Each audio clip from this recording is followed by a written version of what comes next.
cirugía y sobre todo la cirugía neonatal y pediátrica a través de los años. Recordemos la historia de la cirugía cardíaca que inició con la corrección de las cardiopatías congénitas, ¿sí? Y donde hace 25 años eran con unos resultados pues poco alentadores. Se tenía que permitir que los niños tuvieran un peso un poco mayor para poder ser operados. Hoy en día, el avance en las técnicas quirúrgicas, el conocimiento cada vez más profundo de nosotros los perfusionistas, de la fisiopatología, de la derivación cardiopulmonar, el avance en el manejo anestesiológico y también muy importante el manejo postoperatorio de estos niños y de estos neonatos, pues nos ha dado resultados cada vez más beneficiosos y más alentadores. Aún así, sabemos que un grupo importante de estos niños que son llevados a cirugía cardíaca tienen alto riesgo, algunas cardiopatías complejas y susceptibles a el que requieran el soporte de ECMO venoarterial. Vamos a compartir este webinar y les quiero presentar a los ponentes de este webinar. Es el equipo de cirugía cardiovascular del Hospital Cristus Muguerza, donde yo también laboro, en Monterrey, Nuevo León, México. Se encuentra con nosotros el doctor Guillermo Quesada. El doctor Guillermo Quesada Valenzuela es cirujano cardiovascular pediátrico, adscrito al Hospital Cristus Muguerza. El doctor es codirector del programa ECMO del ELSO Center 321 y también es director del programa Bombeando Milagros en el Hospital Cristus Muguerza. Es un programa muy importante porque se operan a niños de bajos recursos.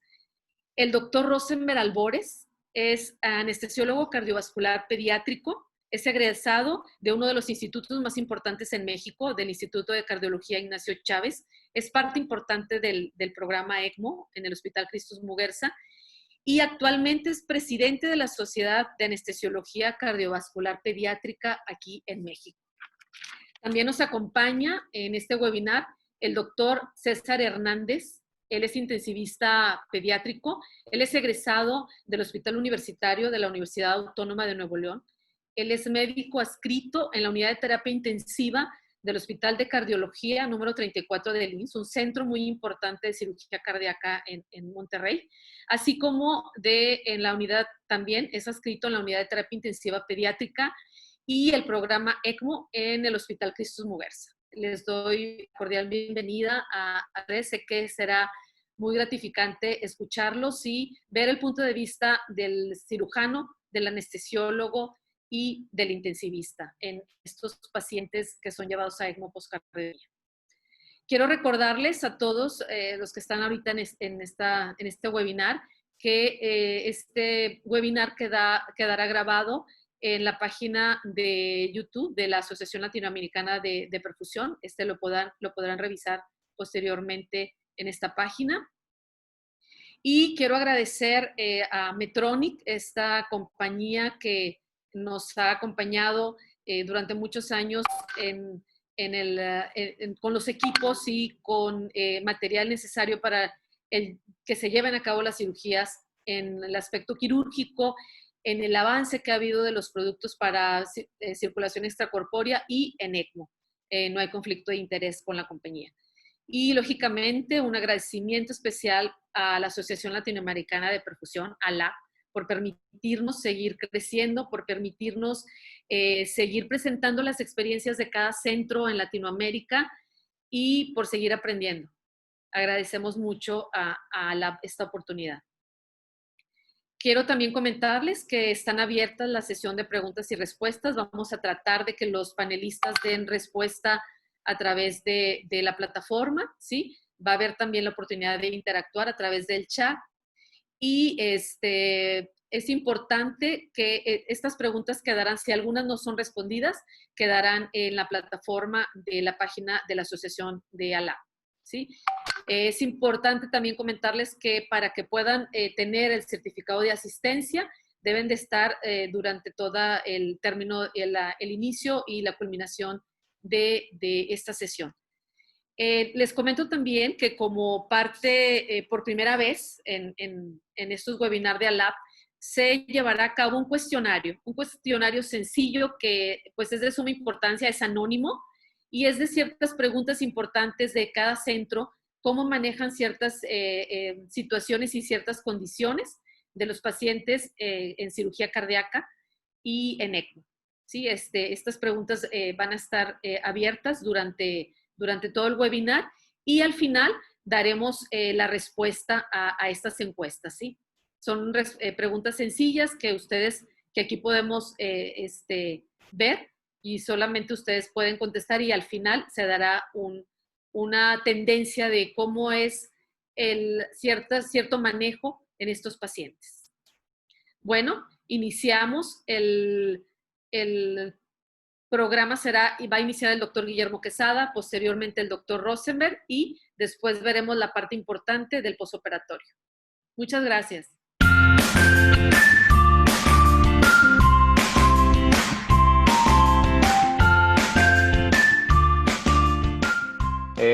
El día de hoy nos toca tratar el tema de ECMO poscariotomía en pediatría. Yo soy el doctor Guillermo Quesada Valenzuela.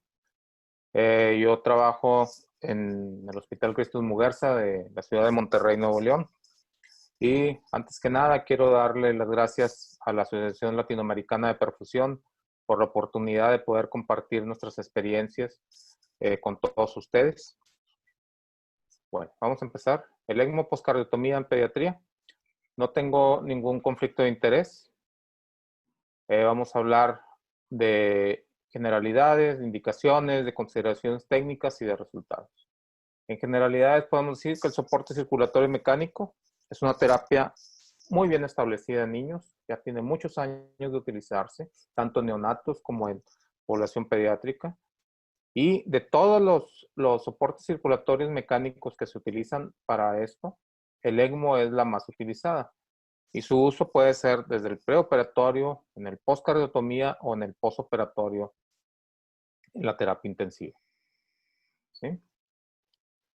Bueno, cuando hablamos de estadísticas, vemos que la ELSO es el que tiene la mayor cantidad de estadísticas y vemos cómo corridas de neonatos y de pediátricos, vemos ese ascenso importante en el número de casos por año, desde el 96 hasta el 2019.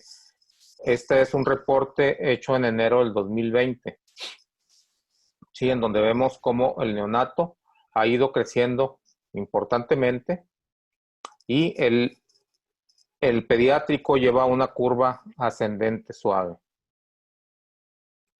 Y en sobrevida vemos también mejoría en los resultados y esto va a venir siendo consecuencia de que ha habido mejoría en los circuitos, ha habido mejoría en el conocimiento, ha habido mejoría en el uso de medicamentos. Entonces, en el que mejor resultados ha dado es el de población pediátrica, el cual subió del 43 al 62%.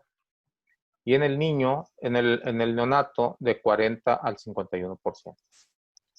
Entonces, si nosotros tomamos el total de cirugías, vemos que la incidencia de ECMO poscardiotomía en pediatría pues es alto, es del 2 al 5% la incidencia. Y estos son los artículos que nos hablan de ello.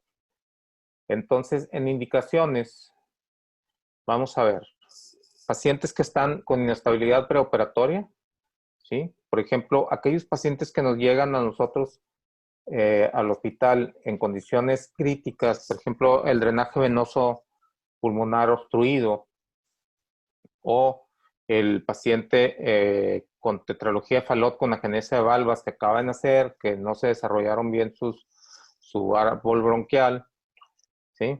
O aquel paciente con una anomalía de Epstein con atresia de la válvula pulmonar que está teniendo un shunt circular o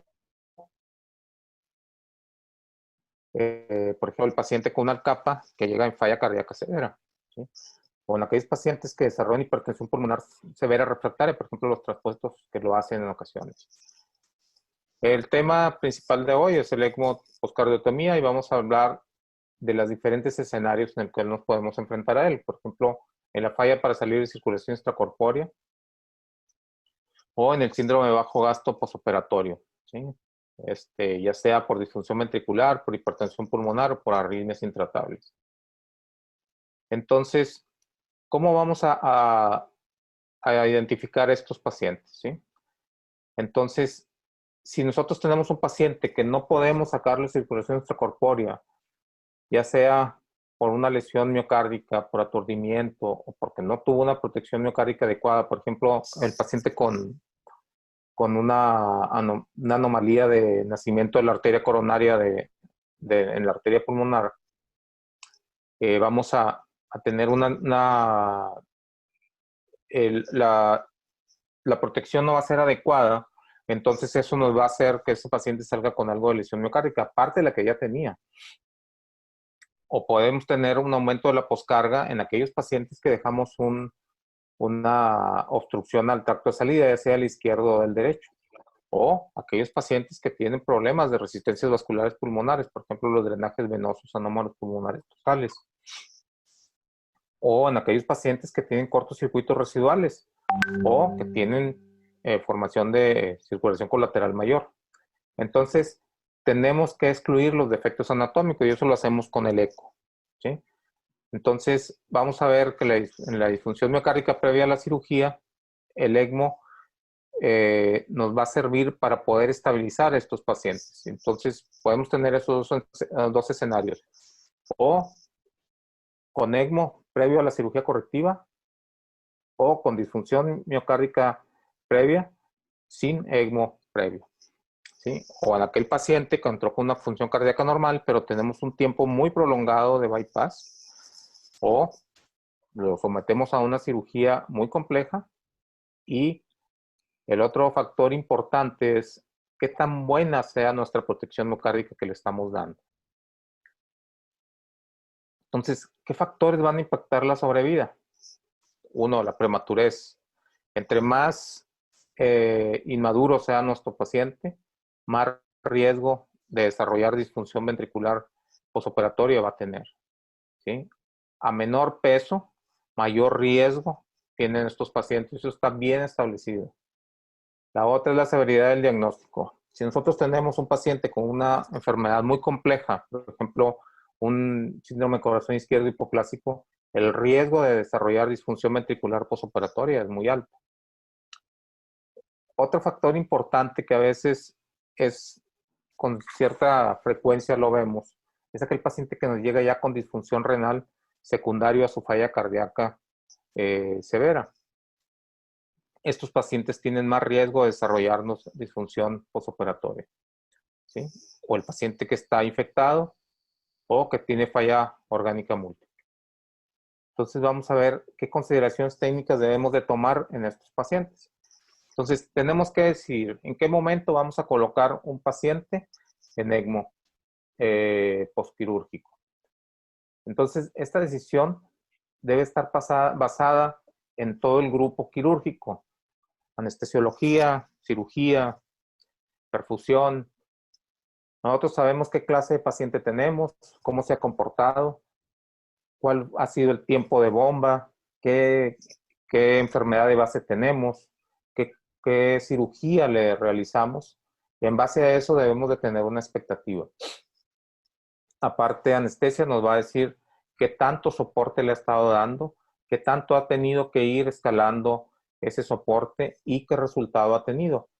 Aparte, anestesia normalmente en el equipo de nosotros hacemos eco transesofágico transoperatorio y es una herramienta de monitoreo muy importante que nos va a decir cómo se está comportando ese paciente, cómo se están moviendo las diferentes paredes, si tenemos insuficiencia mitral o no, si hay insuficiencia aórtica o no, si tenemos un BTI adecuado o no. Entonces, si hay hipertensión, datos de hipertensión pulmonar.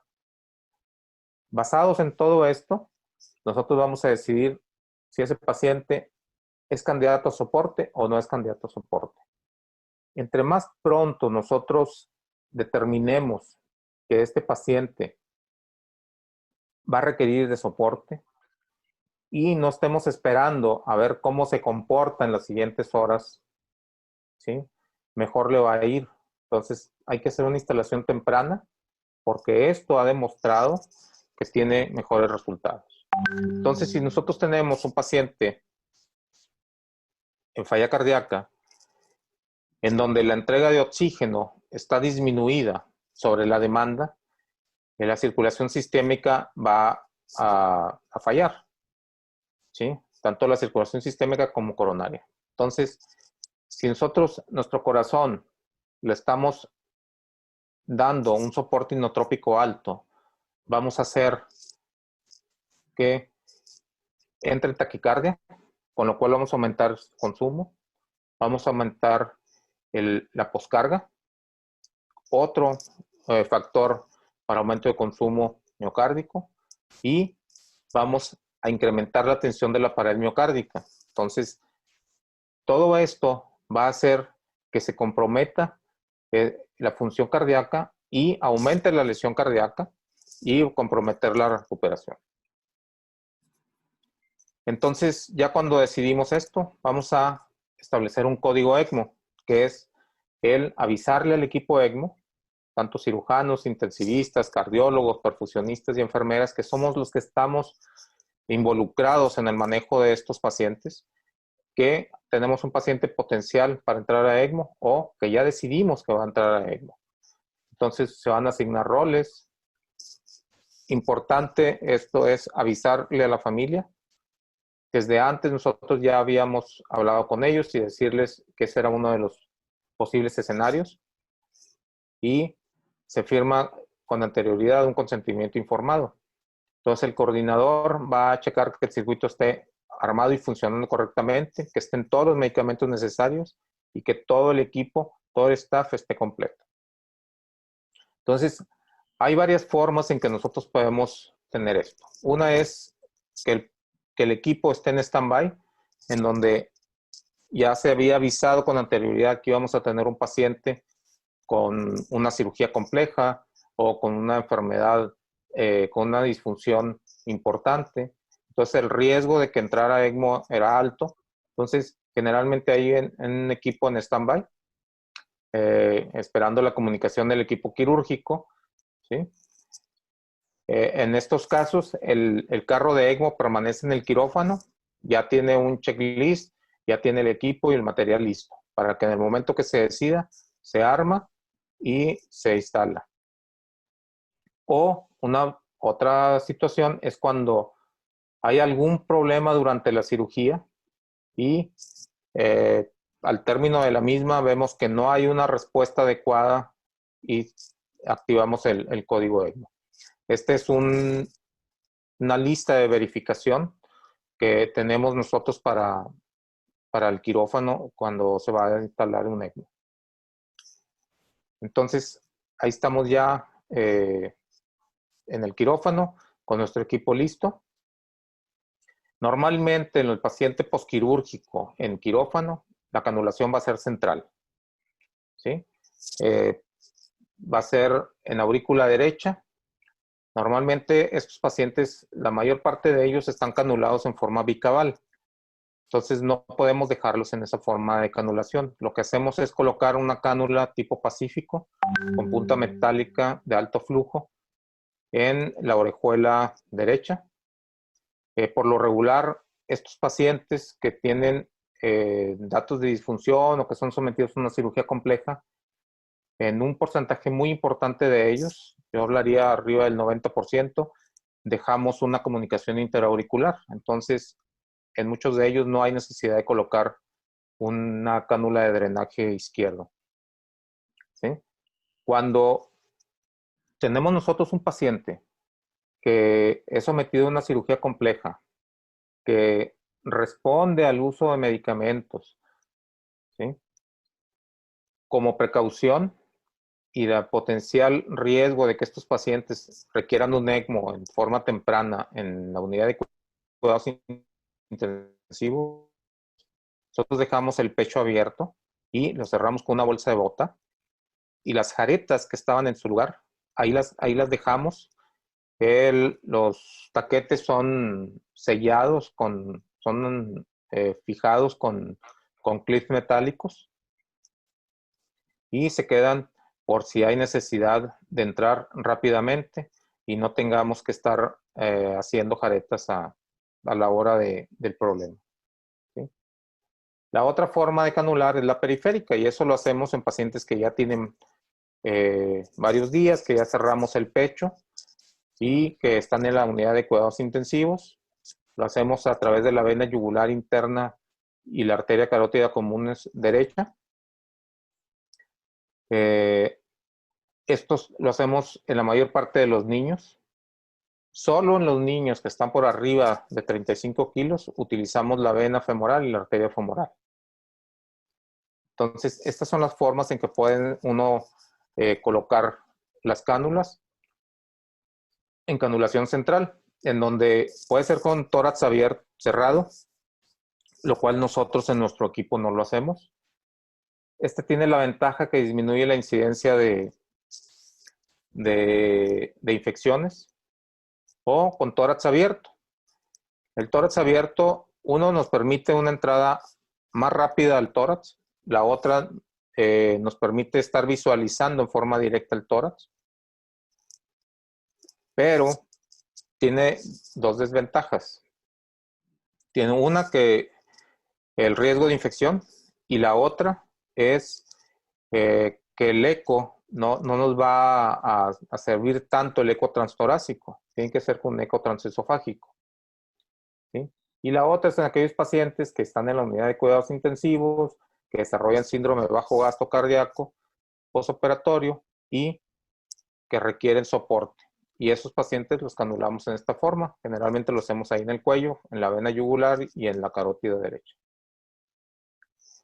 Estos son dos ejemplos de pacientes posoperados de nosotros. En el primer caso vemos una canulación central. El niño ya está en su cunita en terapia intensiva con canulación central y que está saliendo hacia la porción superior.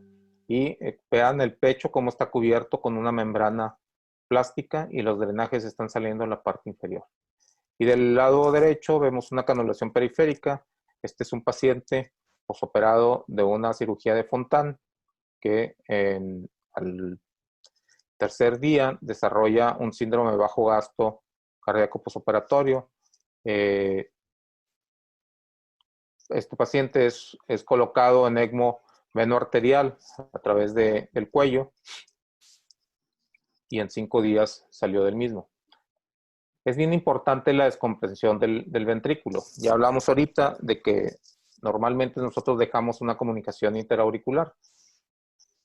El ECMO por sí mismo no va a descomprimir el ventrículo sistémico, al contrario, va a incrementar la poscarga.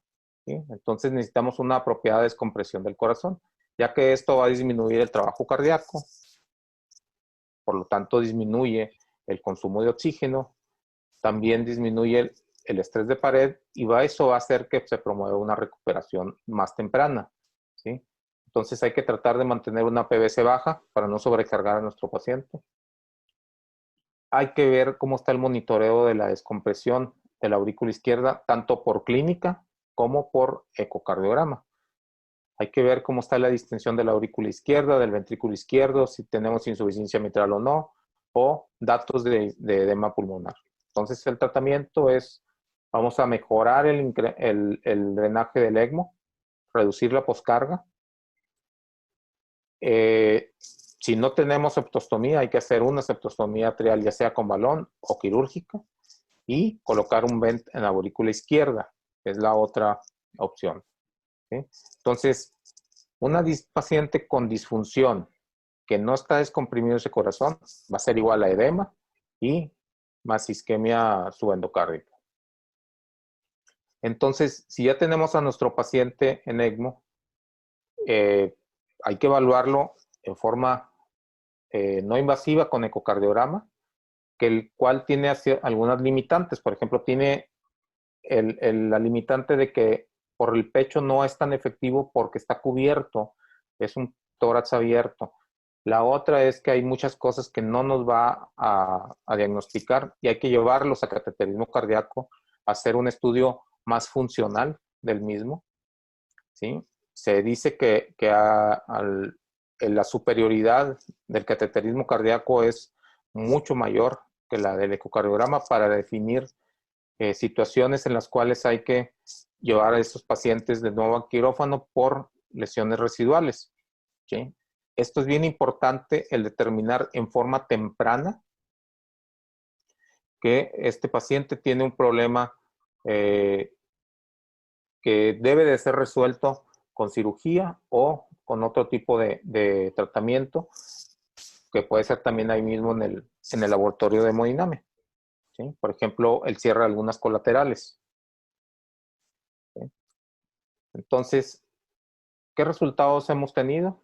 Que la sobrevida al alta anda entre un 40 al 60%, que las horas en ECMO es muy variable, pero hemos visto que andan entre 17 a más de 200 horas, lo cual no es aconsejable. Nosotros en nuestro grupo consideramos que si al quinto día, entre las 72 horas y el quinto día, no tenemos mejoría, este paciente va a tener que, uno, lo vamos a llevar a hemodinamia para ver qué es lo que está pasando, y la otra es que probablemente tenemos que migrarlo a otro tipo de soporte.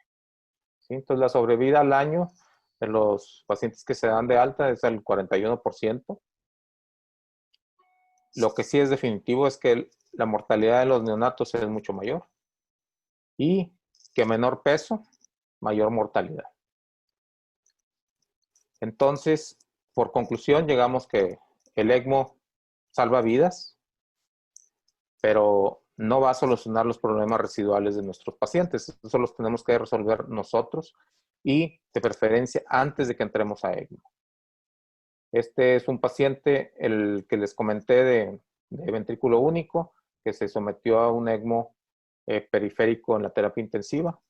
Y acá a la derecha está ya en su casa, ya siendo funcional completamente. Muchas gracias por todo. Soy el doctor Quesada, Guillermo Quesada Valenzuela. Estoy a sus órdenes. Estos son mis datos, mi correo, mi teléfono. Cualquier duda, no duden en contactarme. Gracias.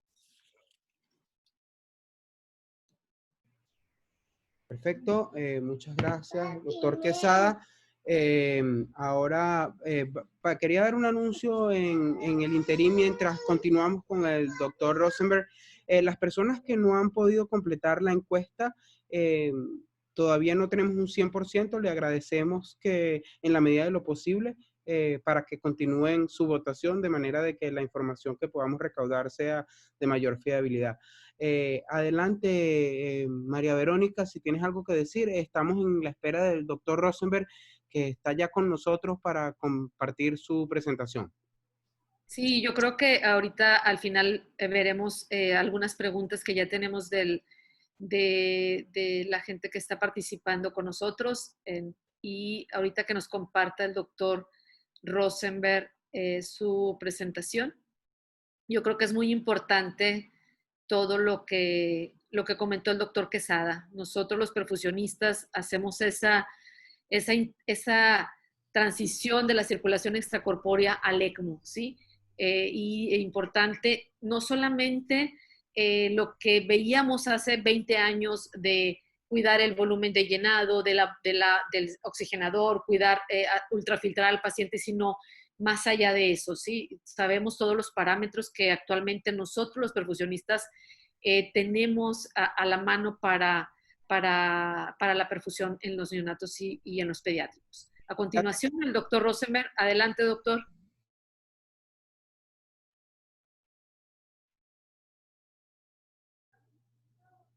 Ya tenemos la visual, más no, ¿Sí? no tengo el audio. Déjenme revisar acá el audio, solicitar para reactivar audio. Ya creo que lo estoy solicitando. Vamos a verificar que lo podemos hacer. Adelante, doctor. Adelante, doctor Rosenberg.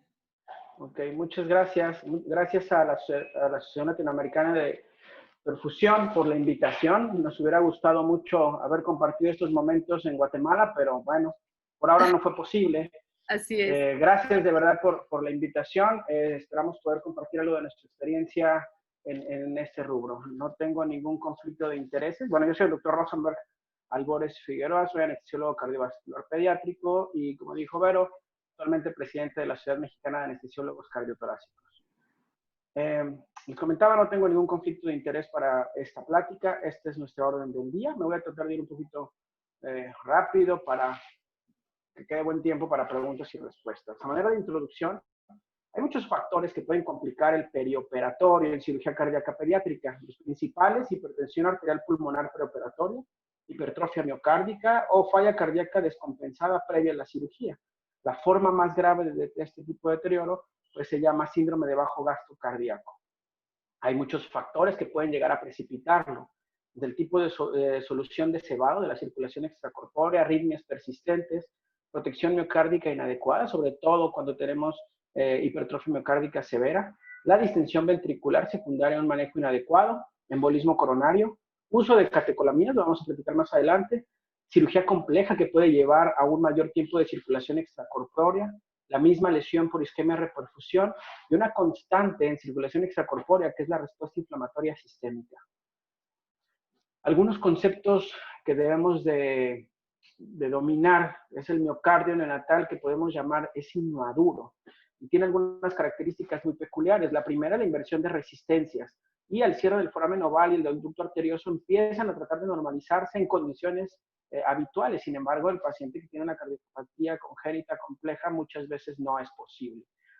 De inicio se incrementa el volumen y la masa ventricular con una proliferación miocítica, y estas miofibrillas tienden a ser menos densas y solo ocupan la periferia, además de usar la glucosa como sustrato primario de producción de ATP, la cual sabemos que no administra tanta energía como los ácidos grasos libres, y es extremadamente sensible al calcio extracelular comparado con los adultos. También están disminuidos el sistema superóxido dismutasa y la 5-nucleotidasa, la cual condiciona también la sensibilidad reducida a las catecolaminas. El corazón neonatal es particularmente vulnerable a efectos catecolaminérgicos, y estos pueden inducir daño celular y fallo en el sistema de soporte de energía desde la mitocondria. Es decir, la administración de catecolaminas en el neonato no es tan buena como pudiéramos pensar. La inmadurez del sistema nervioso autónomo ocasiona supresión de la sensibilidad a los vasoreceptores y a las catecolaminas. Por eso es que casi siempre necesitamos un agonista total para poder obtener un resultado más que con los agonistas parciales. En consecuencia, pues es ineficiente como unidad contráctil y de llenado, además de tener una muy pobre respuesta a la precarga. También es vulnerable al sobrellenado con incremento rápido de la tensión de la pared, recordando que este incremento de la tensión de la pared ventricular es uno de los factores más importantes para el desarrollo, para el aumento del consumo metabólico miocárdico de oxígeno y a su vez desarrollo de isquemia miocárdica. La contracción depende de un mantenimiento adecuado de las concentraciones de calcio, y entonces necesitamos estar pendientes también de eso, recordando que las infusiones prolongadas de catecolaminas van a consumir el calcio existente. En relación a la circulación extracorpórea, hay que recordar que la respuesta inflamatoria comienza con la activación del factor 12. Este factor 12 va a liberar la producción de calicreínas, bradicininas, enzimas del tipo proteína-cerasa que van a inducir más proceso inflamatorio, la inducción o la conversión del plasminógeno a plasmina, con la cual vamos a tener un aumento de la fibrinolisis, pero también una activación del sistema de complemento. Y al activarse el sistema de complemento, tiende a provocar liberación de proteínas de adhesión endotelial. Estas van a ir ocasionando, con el paso del tiempo, oclusión vascular progresiva, llevando hasta la isquemia de órganos específicos, lo cual va a aumentar la producción de radicales libres de oxígeno y consecuentemente provoca lesión de isquemia reperfusión. Estos tres factores determinantes van a ser condicionantes de un edema celular, isquemia orgánica y falla orgánica múltiple final. Esta respuesta inflamatoria por la circulación extracorpórea se puede amplificar en la población pediátrica por hemodilución, que es mayor que en los pacientes adultos, debido a que esta hemodilución al área de superficie corporal menor en relación al área del circuito. También los cambios abruptos en la temperatura van a condicionar deterioro en el sistema de coagulación. Necesitamos unas tasas muy incrementadas de perfusión que nos van a secundar una mayor demanda metabólica por la edad. También los periodos prolongados de circulación extracorpórea en la cirugía compleja nos va a condicionar pues, más proceso inflamatorio. En el caso de la cirugía en los pacientes muy pequeños, la escasez o la dificultad visual en el área quirúrgica nos pueden condicionar periodos prolongados de flujos bajos o inclusive de arresto circulatorio. Y bueno, por otra parte, la inmadurez de los órganos en pacientes más pequeños son los que los van a condicionar a ser más susceptibles a lesiones o a lesión orgánica como tal. Esta inmadurez, bueno, podemos separarla en pulmonar. Hay que recordar que el sistema respiratorio madura entre los 2 y 3 años de edad. Y durante estos años es más proclive a lesión por aumento en la permeabilidad endotelial alveolar, y también por disminución en la producción de óxido nítrico que condiciona vasoconstricción pulmonar. La lesión miocárdica se inicia desde el momento del pinzamiento aórtico, también por el trauma quirúrgico y también al momento del paso de la cardioplegia que condiciona cambios en la pared transmembrana, y el miositio es más proclive a edema celular por aumento o por un desbalance iónico y de paso de agua, ¿no? También el sistema renal está inmaduro en los primeros años y es mucho más sensible a la lesión renal asociada a circulación extracorpórea por la falta de pulsatilidad y los flujos bajos. También la circulación extracorpórea, recordemos que activa el sistema renina-angiotensina-aldosterona y ocasiona vasoconstricción renal, ¿no? Entonces, estas características hacen o condicionan el riesgo inherente de lesión a estos órganos. El cerebro neonatal es muy sensible, es muy proclive también a lesiones neurológicas y bueno, también los cambios en la perfusión, en la presión de perfusión y la falta de pulsatilidad puede condicionar una lesión neurológica temprana. La hipotermia profunda y la hemodilución nos van a condicionar un compromiso hematológico importante en estos pacientes. Las causas ya las platicaba el doctor Quesada. Con los pacientes que tienen disfunción cardíaca preoperatoria tienen mayor riesgo de presentar dificultad en la separación y circulación extracorpórea y el síndrome de bajo gasto cardíaco. Y es entonces cuando nosotros debemos de pensar desde la valoración preoperatoria en el riesgo de requerir el soporte mecánico circulatorio, y ese se tiene que iniciar lo más pronto posible. Hablando específicamente del síndrome de bajo gasto cardíaco, pues es la manifestación clínica del desbalance que trae entre la demanda y el aporte de oxígeno. Hay que recordar que esto es secundario a la disfunción miocárdica y también a la insuficiencia circulatoria. La circulación extracorpórea induce la disminución del rendimiento cardíaco, es decir, toda esta síndrome de respuesta inflamatoria y esta lesión miocárdica va a disminuir la contractilidad, pero a su vez va a aumentar las resistencias, tanto pulmonares como periféricas, y esto incrementa la poscarga. Si nosotros tenemos contractilidad disminuida con poscarga incrementada, pues es un círculo vicioso que perpetúa la condición de disfunción cardíaca, ¿no? Asociada. Y hay algunos factores condicionantes del bajo gasto cardíaco, como pueden ser la falta de optimización de la precarga o la sobreoptimización de la precarga. Ya decíamos, el aumento en la presión arterial pulmonar, pero también en la presión venosa pulmonar, el aumento de la presión arterial sistémica, el síndrome de respuesta inflamatoria sistémico, y algo bien importante que se ha descrito y tras estudios observacionales post-mortem, es la disfunción tanto del eje tiroideo como del eje adrenal. Hay una serie reportada de isquemia de las glándulas suprarrenales en pacientes fallecidos tras cirugía cardíaca, y esto, bueno, clínicamente se expresa como una falta de respuesta a los vasopresores y algunas catecolaminas, ¿no? Dentro de los conceptos importantes a manejar hay algo de fisiología que se llama acoplamiento ventrículo arterial, que no es otra cosa más que la capacidad que tienen de acostumbrarse la contractilidad miocárdica, las resistencias vasculares periféricas y la precarga, ¿no? Hay que recordar también que Frank Starling nos manifiesta que si nosotros mejoramos la precarga, es decir, acordémonos que la precarga está en el punto B, que es el volumen al final de la diástole, la fibra ventricular se va a elongar y va a optimizarse al final de la diástole.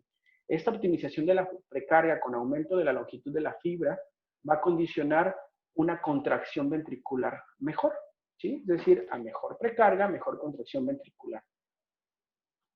Esto no sucede desafortunadamente en los pacientes con un choque poscardiotomía. La lesión miocárdica como tal le impide que tenga una respuesta esperada.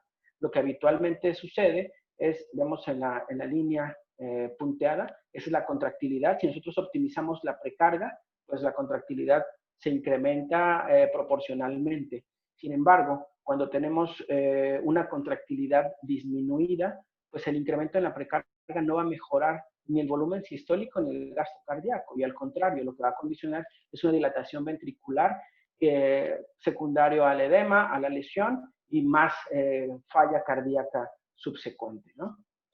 Este es nuestro quirófano donde operamos la gran mayoría de las veces. Es solo para hablar acerca de la monitorización de nuestros pacientes. Es bien importante tomar en cuenta la evolución tecnológica que ha tenido la medicina en el campo de la cirugía cardíaca pediátrica. Yo estoy convencido que una de las más grandes aportaciones que ha tenido es en la materia de anestesia, en relación al conocimiento de fármacos, al conocimiento, al mejor entendimiento de las enfermedades, pero también al desarrollo tecnológico en la monitorización de nuestros pacientes. Hace algunos años nos bastaba con que monitorizar la presión arterial invasiva y la presión venosa central eran más suficientes para tratar de mantener a nuestros pacientes durante el procedimiento quirúrgico. Sin embargo, ahora utilizamos muchas cosas con el fin de brindar seguridad a nuestros pacientes. Es importante que si nosotros estamos pensando en que probablemente nuestro paciente vaya a terminar en soporte circulatorio, irnos por una presión arterial invasiva radial derecha, o también si vamos a tener una canulación periférica, siempre preferimos la canulación radial derecha para tratar de identificar, en primer lugar, las presiones de perfusión adecuadas desde el primer tronco supraórtico hasta las potenciales complicaciones de la canulación periférica. A manera de monitorización, el índice biespectral se hace mandativo, aparte de medir la hipnosis, nos sugiere también cuando existe falla cuando existe embolia cerebral. La espectroscopía cercanal infrarroja es una interpretación de la oximetría cerebral regional, que puede ser cerebral o puede ser somática, y nos habla acerca de cómo se está comportando la saturación capilar a esos niveles. El Doppler transcraneal nos evalúa en tiempo real el flujo sanguíneo cerebral, y bueno, nos habla también de cuando existen problemas embólicos transoperatorios. Y como decía el doctor Quesada, la ecocardiografía transesofágica transoperatoria llegó para quedarse. Es una herramienta que, más allá de ser utilizada a profundidad por el cardiólogo, al anestesiólogo nos sirve para identificar problemas mucho más rápido. Es un monitor más para nosotros. Es capaz de, podemos ver, podemos medir en el momento que lo requerimos y podemos tomar decisiones absolutamente necesarias para el transoperatorio intensivo. Los gases arteriales y venosos y sus derivadas con talleres hemodinámicos y respiratorios, la temperatura invasiva, la sonda de Foley para el gasto urinario. Y también es bien importante monitorizar el sistema hematológico o la hemostasia a través de la tromboelastografía, o mejor aún, con la tromboelastometría rotacional. Les decía, la ecocardiografía transesofágica nos da una gran cantidad de información de los corazones de los fallecientes. Y aquí vemos en nuestro quirófano pues cómo utilizamos absolutamente todo lo que les acabo de mencionar, ¿no? Desde el BIS, el NIRS, el eco transesofágico y las presiones en tiempo real. A la par del bypass cardiopulmonar, donde tenemos inflamación sistémica, disfunción mitocondrial y celular, tenemos condiciones de sobrecarga cardíaca, como ya decíamos, aumento en las resistencias y vasoconstricción pulmonar y sistémica.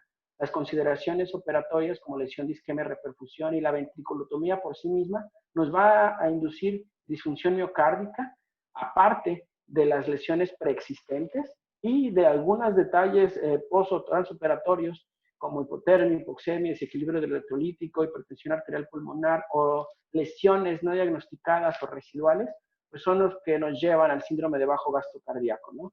Este es un algoritmo que nosotros utilizamos como base para el destete o la liberación de la circulación extracorpórea, en el cual pues podemos ir analizando paso por paso lo que nosotros como anestesiólogos hacemos ya para la salida de bomba, ¿no? Un checklist básico de temperatura, hematocrito, pH, la ventilación adecuada, el ritmo regular y una evaluación transesofágica después del despinzamiento, antes de la salida de bomba. Tenemos objetivos hemodinámicos, los cuales estas mediciones son para pacientes adultos, tenemos que optimizarlas de acuerdo a la edad de nuestro paciente pediátrico, y en el cual, bueno, nos garantiza un ritmo, una frecuencia cardíaca adecuada, la optimización de la precarga y una presión arterial media objetiva. Si esto nos imposibilita la liberación de la circulación extracorpórea a pesar de una optimización de la precarga, pues bueno, tenemos que irnos al paso 2, ¿no? Estos mismos parámetros hemodinámicos tenemos que evaluarlos con una función ventricular, y en los pacientes más pequeños utilizamos catéteres a nivel de la aurícula izquierda para medir las presiones en esta y determinar la función ventricular izquierda, o un catéter en la arteria pulmonar para medir la presión pulmonar de los pacientes que se sospecha que esa es la causa. Si el eco transesofágico nos demuestra que hay una falla ventricular, pues entonces tenemos a la mano inotrópicos y vasopresores que potencialmente utilizamos para poder solventar esta parte, ¿no? Si la función ventricular es adecuada, pues entonces podemos pensar en otro diagnóstico como el síndrome vasopléjico. Si a pesar de la administración farmacológica adecuada tenemos una incapacidad para liberar de la circulación extracorpórea, pues entonces necesitamos ir a una segunda parte, una evaluación un poquito más concienzuda acerca de todos los factores que pudieran llegar a complicar la liberación de la circulación extracorpórea, desde el ventrículo izquierdo, el ventrículo derecho, la función biventricular, la interacción entre ellos dos, que pueden alterar tanto el índice cardíaco como la saturación venosa de oxígeno como parámetros objetivos de medición, de alteración y de compromiso para la salida de circulación extracorpórea. En esta gráfica podemos ver con mucha precisión cuál es el criterio diagnóstico para sospechar entre los episodios adversos a la salida de circulación extracorpórea. Y todo empieza con la valoración por ecocardiografía transesofágica, desde lesiones residuales, disfunción ventricular, o bien obstrucción al tracto de salida de ventrículo izquierdo, que pueden llegar a comprometer el pronóstico de estos pacientes. El arsenal farmacológico, que no es necesario tenernos ahí, y como les decía, si esto es insuficiente, pues entonces es hora de echar mano del soporte mecánico circulatorio, como paso 3. De acuerdo a la farmacocinética, hay que considerar los cambios que hay en la circulación extracorpórea y también durante el ECMO. Tenemos un volumen sanguíneo con el cual nuestras infusiones tenemos o logramos concentraciones plasmáticas objetivos, pero cuando agregamos el volumen de cebado, va a haber en primer lugar una hemodilución aguda y una disminución en la concentración de nuestros fármacos. Si siempre es necesario administrar una dosis de carga para lograr otra vez la concentración plasmática efectiva de nuestros medicamentos. A esto podemos agregar un volumen aparente de distribución alterado, que hay una distorsión en el grado de unión a proteínas y también un desequilibrio entre las concentraciones de tejido y plasma al inicio del ECMO. Dentro de la perfusión asistida, el flujo no pulsátil pues altera la perfusión de los tejidos, reduce la circulación capilar y reduce el metabolismo aeróbico, y esto tiene repercusión prácticamente en todos los órganos. Y otra vez el síndrome de respuesta inflamatoria sistémica va a condicionar los factores autonómicos y alteración en la distribución y eliminación de fármacos. Dentro de la hemostasis y transfusión, pues la propia exposición al circuito extracorpóreo va a condicionar el inicio de la cascada de coagulación, la activación celular y un incremento en la inflamación que altera la hemostasia. Y bueno, desde aquí tenemos que estar pensando en las condiciones adversas para nuestro paciente.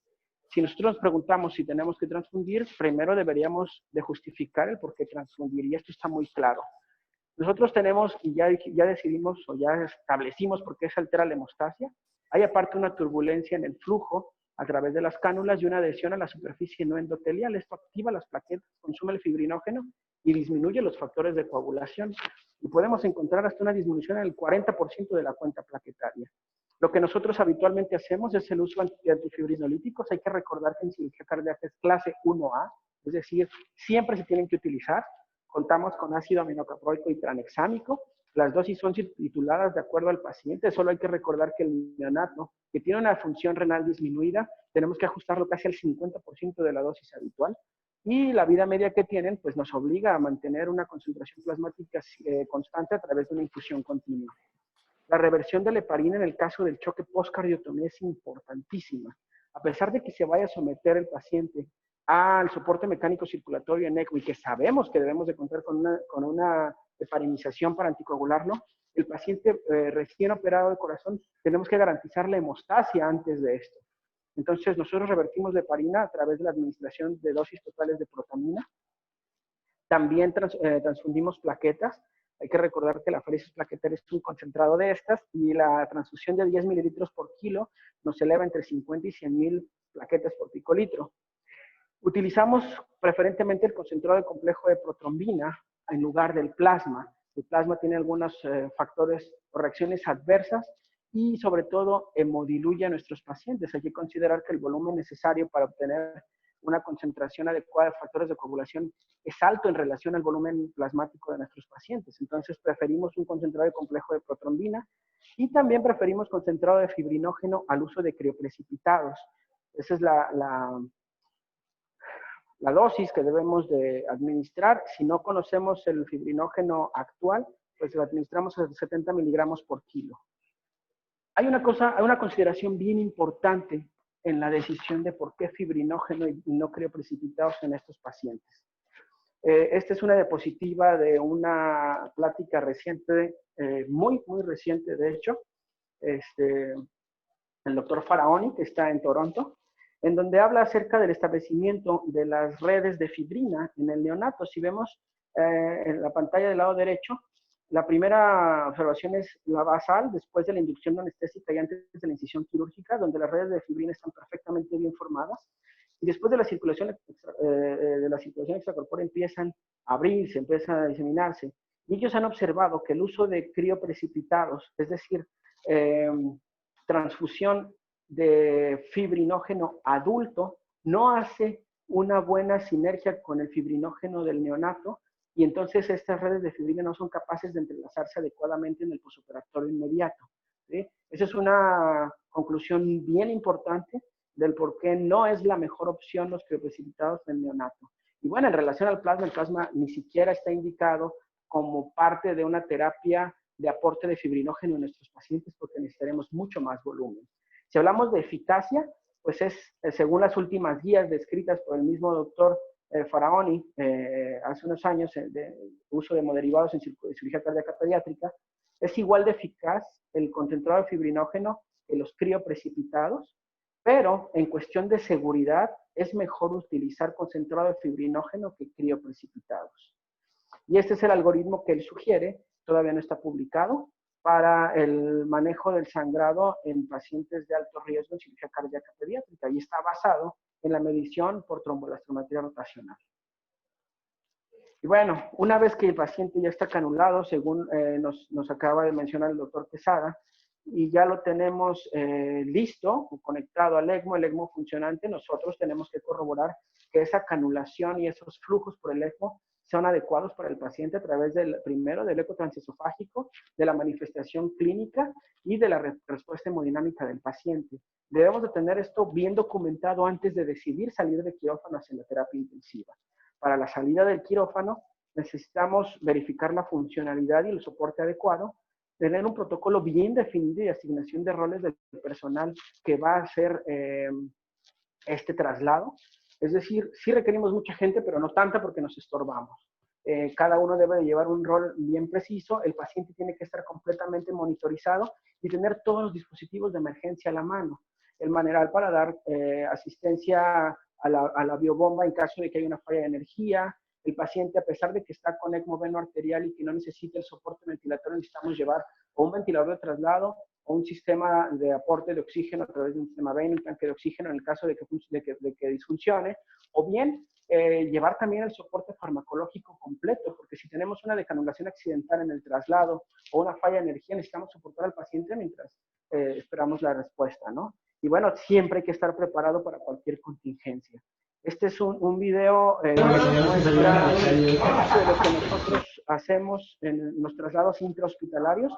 Particularmente, este es un paciente con choque poscardiotomía que se canula en la terapia intensiva de un hospital fuera de nuestro centro ELSO y lo trasladamos hacia nuestro centro. Pero como vemos, estamos dentro de la terapia intensiva, tenemos que pasar por una puerta muy angosta. No parece mucha gente, pero somos los necesarios. Hay quien tiene que llevar la camilla, a su vez agarrar las bombas de infusión, está el monitor por un lado, tenemos el sistema de soporte ventilatorio, está por otro lado quien va con el tanque de oxígeno soportando el sistema ECMO, tenemos que llevar un tanque de oxígeno suplementario en caso de que se requiera la asistencia ventilatoria, y todos vigilando muy de cerca todos los factores potencialmente complicables en el traslado de este paciente. Aquí estamos dando la vuelta hacia el elevador y se ve la maestra Vero coordinando todo el traslado y observando muy de cerca las características de los flujos de la máquina de ECMO, ¿no? Es una parte bien importante y potencialmente complicable que nosotros debemos de tener bien documentada y protocolizada para que no se nos escape ningún detalle. Y bueno, agradezco mucho la invitación. Ojalá haya sido de ayuda. Les dejo mi correo electrónico por cualquier duda y estamos en espera de las preguntas, de la sesión de preguntas y respuestas. Muchísimas gracias por la invitación una vez más. Muchas gracias, doctor Rosenberg. María Verónica, vamos a continuar con la siguiente ponencia. Sí, claro que sí, el doctor César Hernández.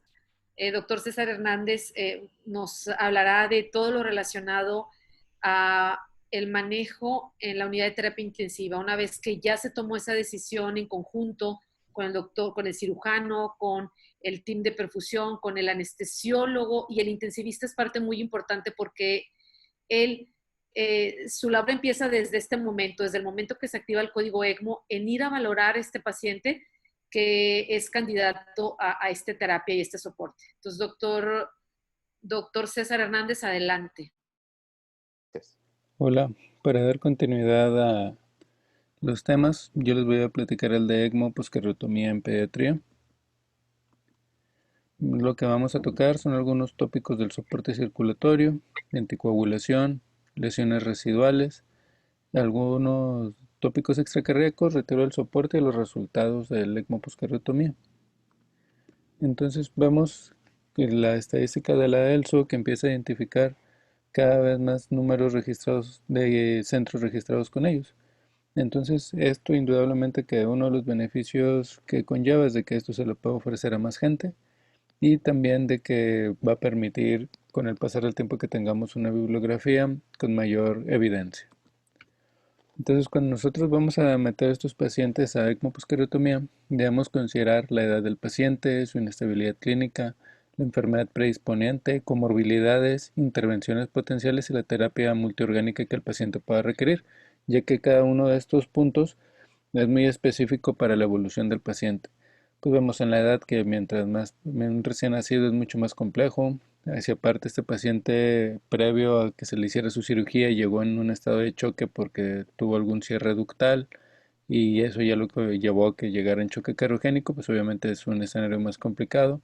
La propia enfermedad predisponente, que bueno, pues ya cada quien, de acuerdo a la estadificación que utilice para su riesgo quirúrgico, pues vemos la potencialidad que pueda cada uno de necesitar ECMO, las comorbilidades asociadas, que pueden ser cardíacas y extracardíacas, la intervención que se vaya a realizar para cada paciente de acuerdo al consenso que se tenga del equipo cardiovascular y las terapias que pudieran ser complementarias al ECMO, como pudiera ser plasma, recambios plasmáticos totales, la misma ventilación mecánica. ¿Qué retos únicos para el ECMO tenemos? Tenemos en el soporte cardíaco, pues obviamente el aturrimiento miocárdico pues es el preponderante. Estos pacientes que tienen ya un déficit en su reserva cardíaca, aparte sometidos al estrés que les conlleva su estado de gravedad, la cirugía propiamente, el manejo de la circulación extracorpórea, pues esto obviamente contribuye que sea insuficiente para satisfacer sus demandas metabólicas y no solamente las de él, sino los demás órganos blancos. El sangrado postquirúrgico también nos viene a agravar la evolución en estos pacientes, nos agrega demasiada morbilidad tanto al circuito como al paciente. Las lesiones residuales que pudieran haber quedado y que no nos permiten que podamos sacar al paciente del soporte mecánico y por lo tanto en esta circunstancia estos pacientes que nosotros vamos a meterlo pues debemos de generar la expectativa de que el curso debe ser breve porque en el periodo de ese tiempo debemos ser capaces de que el paciente pueda recuperar optimizar su perfusión miocárdica, controlar los sangrados e identificar lesiones residuales con la expectativa de que si estos pacientes podemos nosotros lograr que su curso sea breve, pues su mortalidad, su sobrevivencia será mejor, Pero si ya vemos que este paciente empieza a prolongar su estancia en el ECMO, pues considerar que la mortalidad se va incrementando. Las metas del soporte mecánico circulatorio, pues es como platicaba, maximizar la perfusión miocárdica con el objetivo de satisfacer sus demandas metabólicas, recupere su función, tenga una mayor pulsatilidad y que obviamente también esto ya después sea lo suficiente para mantener la perfusión de los demás órganos. Investigar y tratar las lesiones residuales, generarse un plan de cuando este paciente ya se tomó la decisión de colocarlo en ECMO, estabilizarlo y plantearse qué es lo que se va a ir a buscar, ¿no? Que pudiera haber condicionado que el paciente no saliera a la circulación extracorpórea, o porque si el paciente sí lo podemos sacar circulación extracorpórea en sus primeras horas o días del posquirúrgico, porque necesitó apoyarse con el soporte mecánico. Eso ya nos plantea otra pregunta u otra estrategia de búsqueda de qué pudiera estarle afectando al paciente, y obviamente mantener y mejorar la perfusión a órganos blancos, porque obviamente también tener a los pacientes con la lesión hepática, la lesión renal, pues obviamente estas por sí solas incrementan la mortalidad en el paciente. Entonces es importante, si el corazón no puede satisfacer sus propias demandas, pues optimizar también esta perfusión a sus órganos blancos. Monitorizar la presión arterial durante el ECMO es difícil hacer su interpretación, pero una herramienta importante que tenemos es la presión de pulso. Ya que si nosotros tenemos un paciente que podemos esperar que en sus primeras horas la línea arterial esté plana, correspondiendo nada más al flujo, a la presión que está generando el flujo del ECMO, si nosotros evidenciamos una recuperación, vamos a empezar a ver esa presión de pulso que empieza a identificarse. Entonces eso nos habla de la función cardíaca nativa y de la recuperación que puede estar presentando el paciente, aparte de los demás parámetros clínicos que ya conocemos. Caso diferente es ese paciente que no podemos recuperar pulsatilidad, pues eso ya nos está hablando aún más de la severidad y del pronóstico que pudiéramos llegar a tener con el paciente. Parte fundamental de la monitorización es la PVC, la presión venosa central. Si nosotros estamos hablando de que debemos de mantener presiones de perfusiones orgánicas, pues hay que recordar que el concepto de la presión, de esta presión, es la tensión arterial media menos la PVC. Entonces, importante llevar su valor, porque esto nos permite ir identificando qué podemos ayudar al paciente también. Entonces, todos los soportes mecánicos dependen de una precarga adecuada. Si nosotros tenemos un flujo de la bomba bajo y una PVC baja, podemos considerar que este paciente a lo mejor es un respondedor de líquidos. Y si tenemos otro escenario en el cual tenemos el flujo bajo y una PVC alta, pues bueno, esto nos puede hablar o de que el paciente está teniendo un taponamiento o que presenta una disfunción cardíaca derecha. Si nosotros tenemos un flujo adecuado de bomba con una PVC elevada, podemos identificar ese paciente que puede estar cursando con hipervolemia o con disfunción cardíaca derecha de forma importante. Pero siempre hay que tener en consideración que las variables que conocemos como dinámicas y estáticas para la estimación de líquidos, su interpretación durante de un paciente en ECMO pues es discutible, ¿verdad? Entonces, pero son datos con los cuales nosotros nos podemos ayudar.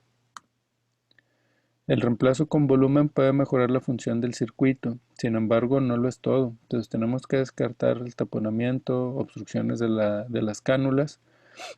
Si el paciente nos está pidiendo o consideramos que nos está pidiendo más líquido. Al final de cuentas también es el manejo de los pacientes también lo buscamos con esa mnemotecnia de la reanimación, optimización, estabilización y remoción. Entonces, cada una de estas etapas precisa de algún tipo de terapéutica. Entonces, tendremos que ir identificando en qué etapa va cursando nuestro paciente para tratar de dar la terapéutica más apropiada, ¿verdad? Por eso les comento que el líquido no lo es todo. O sea, tenemos que ir optimizando e identificando en qué etapa vamos de la atención de nuestro paciente. Dentro de los inotrópicos y los vasoactivos, lo que es la descompresión de la aurícula izquierda, como estos pacientes son posquirúrgicos, generalmente eso ya no nos genera un problema o alguna lesión a ir a descartar. Generalmente el cirujano ya nos deja una cánula para estar drenándola. A estos pacientes podemos estarlos apoyando con dosis bajas de adrenalina, milrinonas, para mantener y mejorar la función miocárdica nativa. Al final de cuentas, estos pacientes, cuando tenemos la expectativa de sacarlos de ECMO, pues necesitamos optimizar su manejo, y parte de esta optimización es el soporte con el cual lo vamos a apoyar.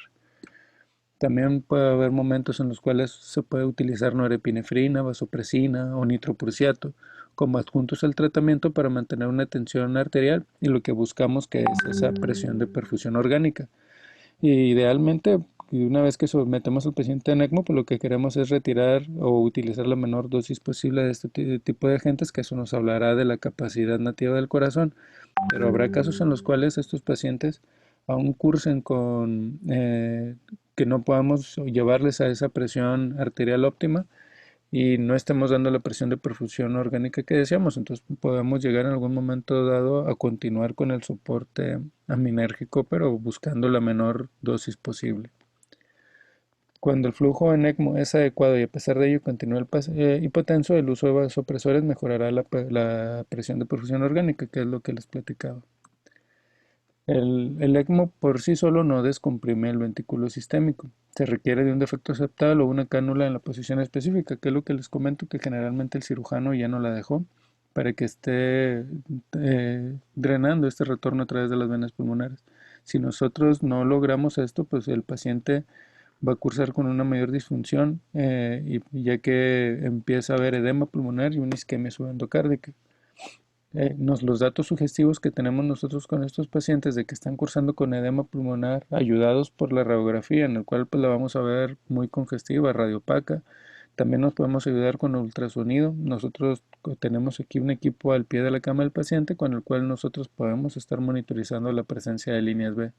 En la clínica, pues esos pacientes que empiezan a tener sangrado a través del tubo, que y de forma inicial nosotros tengamos pérdida de la presión de pulso, que ésta no se recupere, que el ecocardiografista nos diga que se ven dilatadas las cavidades izquierdas, empeoramiento de la disfunción, los gradientes transeptales que estén modificados, pues esto nos puede ayudar a interpretar que que tenemos esta aurícula izquierda hipertensa. Otro de los puntos muy importantes es la anticoagulación, ¿no? Como dice esta frase, es una ciencia imperfecta y mucho más compleja en neonatos y en niños. Es muy frecuente el sangrado mayor al habitual durante el ECMO. 50% de los pacientes tienen complicaciones hemorrágicas, y esto es aún más grave en el neonato, ¿no? Que está expuesto a las tabuladuras, su peso y la hipotermia, las dosis de heparina, la complejidad de la cirugía, su inmadurez propiamente. Entonces todo esto predispone a que sea todavía un reto mucho mayor en ellos. Los factores de riesgo aunados, pues es la exploración mediastinal, obviamente la complejidad la complejidad quirúrgica, la conuvulación posoperatoria temprana, tiempos de circulación extracorpórea prolongados, pues son factores de riesgo aunados a los propios del paciente por su naturaleza. Esta hemorragia puede condicionar flujos inadecuados en el ECMO.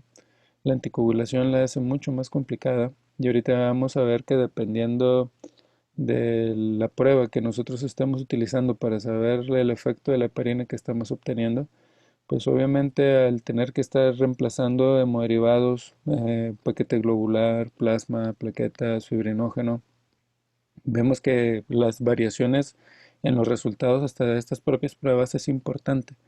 Entonces, por eso es de que la anticoagulación es complicada en el escenario de un paciente que está sangrando y ocupando hemoderivados. Y la reanimación con hemocomponentes y procoagulantes, pudiendo llegar a ser necesario utilizar factor 7, nos lleva al otro extremo, que podemos tener disfunción temprana del circuito por trombosis. Que es frecuente cuando necesitamos esa reanimación. Y aún con cierre external diferido, estos pacientes también pueden cursar con taponamiento cardíaco. Entonces, ven en esa imagen cómo tenemos ya la presencia de trombos en precono, ¿verdad? Entonces, a veces es una de las complicaciones importantes y que tenemos que tener en consideración en ese escenario del paciente que está sangrando, que aparte de que a lo mejor lo estamos corriendo sin heparina, el que le estemos pasando los hemoderivados, los procoagulantes, pues nos llevan a esta otra circunstancia. Entonces podemos tener adyuvantes de la hemorragia significativa, pues sí, como el factor 7, cuando tenemos hemorragias potencialmente fatales. Podemos también utilizar concentrados protrombínicos, ¿no? Existen diferentes nombres comerciales, pero son también fármacos que nos pueden ayudar, o fibrinógenos exógenos, y que estos también, aparte de lo que nos pueden ayudar al manejo del sangrado, también nos pueden facilitar el tratar de pasar las menores cantidades de volúmenes que en un dado caso pudiéramos requerir con la utilización de hemoderivados. En este estudio me gustaría compartírselos porque este habla de el uso de una heparinización diferida, ¿no? Estudio que se hizo en Alemania. Ellos metían a sus pacientes en este protocolo con un flujo de 150 mililitros por kilo por minuto, revertían completamente la heparina con protamina para llevar el ACT a 120 a 140. El TTP fue menor, lo dejaban menor de 40 segundos y la heparina la reiniciaban hasta que el paciente tuviera sangrados menores a 1 miligramo por kilo por hora, y utilizaban una monitorización diaria del dímero D para ir tratando de identificar trombosis oculta. Entonces ellos aquí capturaron a 15 pacientes, su edad promedio fue de 13 días. Fíjense, el tiempo de reinicio de la heparina fue de 18 horas posterior a que el paciente estuvo canulado. Estos pacientes corrieron con 4 días de ECMO. Se hizo reexploración por hemorragia solamente en dos casos. No hubo la necesidad de cambiar ningún circuito por la presencia de trombos. Dicen que no, aquí ponen que no hay reporte de eventos trombóticos, aunque su dímero decio fue aumentando gradualmente día tras día. Y la supervivencia del retiro fue de 86%. Ahora, aquí lo que ellos nos comparten es el hecho de que puede ser seguro esperar tantito con la heparinización para tratar de disminuir los riesgos consecuentes del sangrado. Yo les comparto esta diapositiva que son tomadas con las estadísticas de nuestros pacientes y un comportamiento en promedio de los casos que hemos tenido en los 3 primeros días, ¿no? En pacientes postquirúrgicos. Entonces vemos las diferencias que hay en el manejo del ACT, que es el amarillo, el TTP, que es el azul, y el anti-10A, el rojo. Y vemos cómo también nosotros, a lo mejor lo que es el primer día, somos más cautos con la heparina, y cómo conforme empezamos a identificar que baja la actividad de anti-10A y cómo también se empiezan a cortar los tiempos y el ACT, empezamos nosotros también a subir nuestras dosis de heparina. Nosotros lo que utilizamos para la monitorización, pues habitualmente es ACT, el tiempo de coagulación, anti-10A y en algún momento dado tromboelastografía. Y pues bueno, y en esta diapositiva que les comparto, pues vemos cuáles son los pros y los contras acerca de cada uno de estos test, considerando que el anti-10A es el gold estándar de la monitorización para la heparina. Podemos llegar a tener algún escenario como es el síndrome de von Willebrand adquirido, que debemos de tenerlo en mente, que es ese paciente que, a pesar de que consideramos que tenemos corregidos nuestras variables hematológicas, el paciente persiste con sangrado, ¿no? Entonces, considerarlo esto como una posibilidad a descartar cuando persiste aún con el sangrado y tenemos hasta una tromboestalografía normal. Entonces, esto se da por un resultado en el aumento del estrés mecánico que sufre este factor por el flujo turbulento y el contacto con las superficies sintéticas, y puede presentarse tan pronto como a las 8 horas de instalado el ECMO. Y esto, conforme pasa el tiempo, pues generar esa posibilidad de diátesis hemorrágica al no permitir una adecuada actuación de interacción de las plaquetas. Entonces, tenerla en cuenta. Pues nosotros también aquí lo que tratamos de hacer es llevar a los pacientes de forma temprana a los estudios de hemodinamia para poder identificar lesiones residuales, porque como ahorita lo vamos a ir viendo, aunque el ecocardiograma es lo que tenemos más a la mano, y de forma inicial, pues generalmente el que tengamos el tórax abierto, el empaquetamiento y las cánulas van a generar una mala ventana. Y entonces las mediciones hemodinámicas pueden ser poco confiables, ¿no? Aparte de lo que nos dé la visualización, sino también por los flujos intracardíacos que pueden estar alterados por el ECMO. Entonces, todas estas lesiones residuales las debemos de buscar intencionadamente. Y hay estudios que apoyan este hecho, ¿verdad? O sea, la evidencia está a favor de ir a buscar estas lesiones porque aparte de que nos ayudan a identificarlas y tratarlas, el hacer más corto la estancia durante ECMO se asocia a una mayor sobrevida. Y este artículo así no lo muestra. Vean en la tabla de resultados cómo esa cateterización temprana contra la tardía, el grupo de las tempranas tuvieron un mayor éxito de la decanulación, menor días en ECMO y una mayor alta a su domicilio. Este estudio realizado en Estados Unidos también tiene como finalidad identificar a esos pacientes y sus lesiones residuales.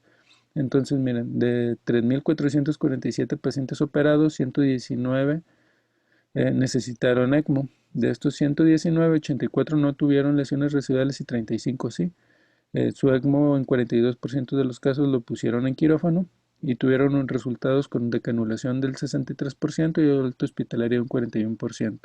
La incidencia de lesiones residuales significativas fue de un 28%. Y de estas lesiones residuales, el cateterismo detectó 80% de las lesiones y solamente la ecocardiografía un 20%. Entonces, comparando esta tabla, vean cómo obviamente hay una mayor supervivencia y una mayor decanulación exitosa en los pacientes en los cuales se realiza la identificación de lesiones por cateterismo. Y vean cuáles fueron las principales en el grupo de las tempranas, que temprano es menos de 3 días. Lo más común eran las lesiones o la trombosis de las fístulas de Blalock-Taussig o la fístula de Sano y trombosis del arco aórtico. Y en el grupo de las tardías, generalmente lo más frecuente que encontraron fue problemas o estenosis en las ramas pulmonares. El manejo ventilatorio es fundamental. El pulmón reclutado y la higiene bronquial van a permitir un retiro exitoso del ECMO. Entonces, porque estos pacientes pueden cursar con edema pulmonar, sobrecarga hídrica, síndrome de fuga capilar, toda esta reanimación con hemoderivados, la respuesta inflamatoria y la lesión por reperfusión. Y a veces tenemos al paciente con una recuperación cardíaca, pero ahora el pulmón es el que no nos permite destetarlo exitosamente del ECMO. Entonces, siempre tener en consideración mantener el pulmón bien reclutado. Generalmente estas son la estrategia ventilatoria que utilizamos nosotros con la finalidad de prevenir atelectasias, tratando de no tener presiones pico por arriba de 20 y mantener una presión positiva al final de la expiración de 10 para prevenir estas atelectasias.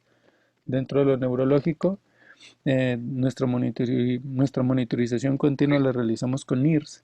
Y aparte nosotros también tenemos un equipo de ultrasonido con el que nos vemos la posibilidad de hacer ultrasonido transfrontalar y transcraneal con la finalidad de tener velocidades y poder identificar algunos factores de riesgo para lesiones isquémicas y hemorrágicas. La lesión renal generalmente está exacerbada, esto previamente a lo mejor por su estado clínico previo, y el síndrome de bajo gasto cardíaco, los nefrotóxicos, la hemólisis, estos son factores que van a exacerbar aún más esta lesión renal. Y si parte de las metas que también nosotros nos ponemos para decanular a los pacientes es tratarlo de acercar a su peso seco, pues entonces necesitamos tratar de proteger al riñón lo máximo posible con la finalidad de mantener la diuresis y un balance de líquidos mínimamente neutro. Entonces, en los centros en donde se utiliza de forma rutinaria las terapias de reemplazo renal, se ha visto que este uso temprano disminuye la mortalidad. También nosotros optamos por la alimentación en los pacientes. Entonces, en esta encuesta vieron que 84% de los centros reporta utilizar la vía enteral durante el soporte. 77% de los pacientes tienen vasopresores durante la nutrición, por lo que nos puede dar pie a considerar que no es una contraindicación el que esté utilizando vasopresores. Y 38% de los centros encuestados refieren tener un protocolo de alimentación enteral. ¿Cuándo intentar retirar el soporte? Pues esto va a depender de cuál fue la indicación. Si fue una disfunción mecárdica primaria, la disfunción mecárdica postquirúrgica, el ECMO prequirúrgico, identificación de lesiones residuales y complicaciones postquirúrgicas. Existe poca evidencia al respecto. O sea, poniendo palabras clave, vemos que, por ejemplo, para el retiro nada más obtuvimos 18, 30 38 resultados y obviamente para ECMO en general hay muchísima. Entonces, existe poca evidencia al respecto y por lo tanto prácticas heterogéneas.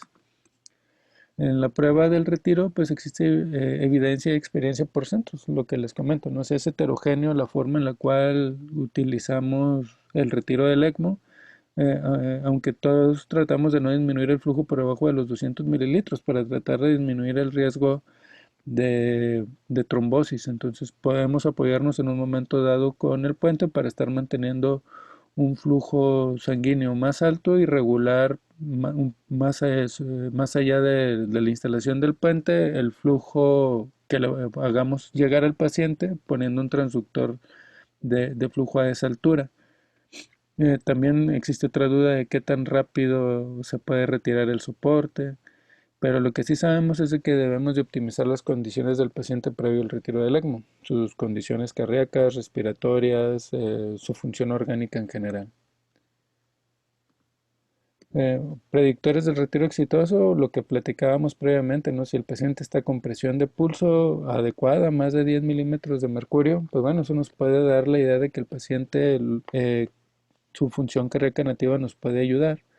Ver una capnografía ascendente, pues esto también nos ayuda a que tiene una mejor perfusión en lo que son los pulmones. La ecocardiografía, generalmente lo que sería el BTI, ese es el que puede ser un mejor predictor. Y obviamente la presencia de biomarcadores, ¿no? Entonces nosotros, por ejemplo, utilizamos mucho el BNP para generarnos una idea de cómo es de que va la evolución del paciente y en base a eso también considerarla para ver si el paciente ya es candidato.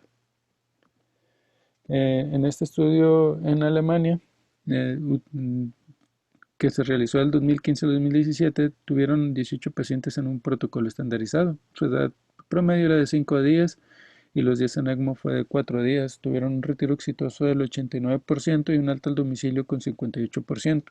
Y ellos lo que hacían era lo siguiente, aparte de este checklist que tenían ellos para identificar a su potencial candidato, vean la reducción que ellos realizaban del soporte del flujo, ¿no? Cada 10 minutos iban disminuyendo un 25% hasta detener la bomba y realizar la decanulación.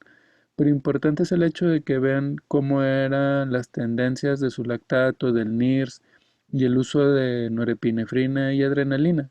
Entonces, si lo vemos, realmente, a pesar de que el tiempo pudiéramos considerarlo relativamente corto, porque en el promedio de una hora ya habían llegado hasta detener la bomba, vean cómo se mantenían estables sus parámetros hemodinámicos, ¿no? Entonces, eso es algo de lo que también yo creo que todos en nuestros centros podemos estar identificando, ¿no? Cuál va siendo la tendencia de que tantos fármacos nos va pidiendo, que tanta dosis le vamos incrementando y los parámetros de un adecuado aporte consumo de oxígeno. Habrá pacientes en los cuales persiste esta falla al retiro del soporte, entonces pues podemos utilizar levosimendan, pudiera ser una opción, o muchos de estos pacientes a veces ya lo tienen desde la instalación del ECMO, o son pacientes que en algún momento dado pueden requerir de asistencia ventricular. Dentro de los resultados de estos pacientes en los poscardiotomía y ver qué parámetros afectan la supervivencia, en este estudio realizado en Estambul, ellos vieron que la fisiología biventricular se relaciona a una mayor sobrevida y los que están asociados a una mayor mortalidad es el que el paciente sea sindromático, generalmente le da una razón de momios de 3.8 veces más y fisiología univentricular 5.3 veces más riesgo de mortalidad y que corran más de una vez en ECMO 12.9 veces más mortalidad, ¿no? Entonces esos son parámetros importantes a considerar, ¿no? Entonces ya sabemos de antemano que si tenemos un paciente con fisiología biventricular, pues es un paciente que tiene una mayor posibilidad de sobrevida que una fisiología univentricular. Nosotros aquí en los primeros años de experiencia de nuestro grupo, en 11 pacientes postquirúrgicos, les presento la estadística de este artículo que se publicó este año. Entonces, fueron 11 pacientes, tuvimos una supervivencia del 55%, 4 pacientes pediátricos, 7 neonatos. La moda del RAX fue de 4. El tiempo de circulación extracorpórea promedio de 266 minutos y el pinzamiento de 141.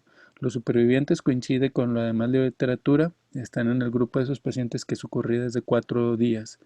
Las complicaciones principales que tuvimos fue sepsis en un 36%, disfunción orgánica múltiple en un 27%, hemorragia intracraniana en un 9% y la mortalidad estuvo relacionada predominantemente por esos pacientes que cursaban disfunción orgánica múltiple y que la corrida de ECMO duró más de 4 días. Vemos que la constante de la supervivencia por causas cardíacas en neonatos se ha mantenido alrededor de un 50%, se lo señalo con esa flecha morada en los últimos años, y de los pacientes pediátricos un poco más de ese 50%, acercándose a un 60%. En estudios a lo mejor a más largo plazo, vean también que estos pacientes, los univentriculares, en el seguimiento tienen todavía una mayor mortalidad a diferencia de los pacientes biventriculares. Entonces, por eso es de que las características propias de cada paciente son muy importantes para definir el éxito de la terapéutica, ¿no? Aparte de todas las consideraciones propias de la cirugía, su estado de salud previo, etcétera. Entonces, básicamente, en un solo diagnóstico, pues no podemos definir la evolución que va al paciente, sino es que consideramos todo lo que ahorita hemos tocado como un condicionante para poder nosotros generarnos una expectativa y compartírsela a la familia. Y pues esto sería todo de mi parte. Muchísimas gracias.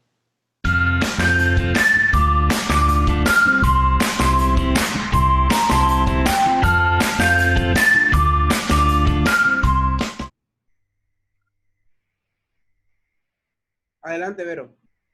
Hola, pues muchas gracias al doctor Guillermo Quesada, al doctor Rosenberg y al doctor César Hernández por esta webinar tan importante del manejo multidisciplinario de estos pacientes que son llevados a ECMO postcardiotomía.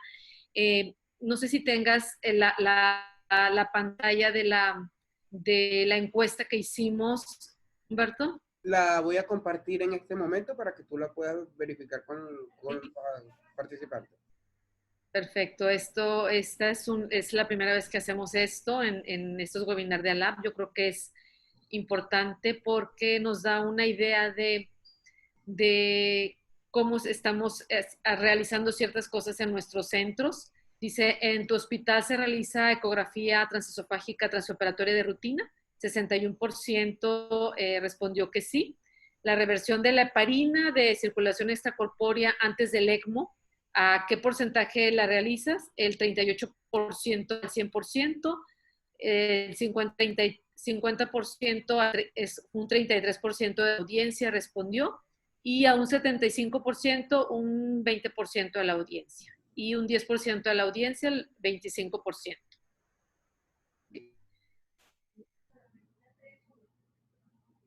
Si pueden ver la pregunta número 3, criterios para decisión de ECMO. La pregunta, sí, es... Adelante.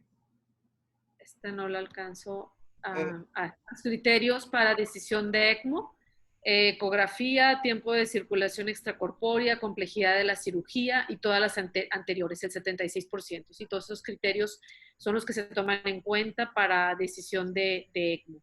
¿Cuál es el inotrópico de mayor uso en tu centro? La milrinona, un 42%, seguido de la dobutamina en un 23%, levosimendan un 11%, adrenalina un 18% y un 7% dopamina.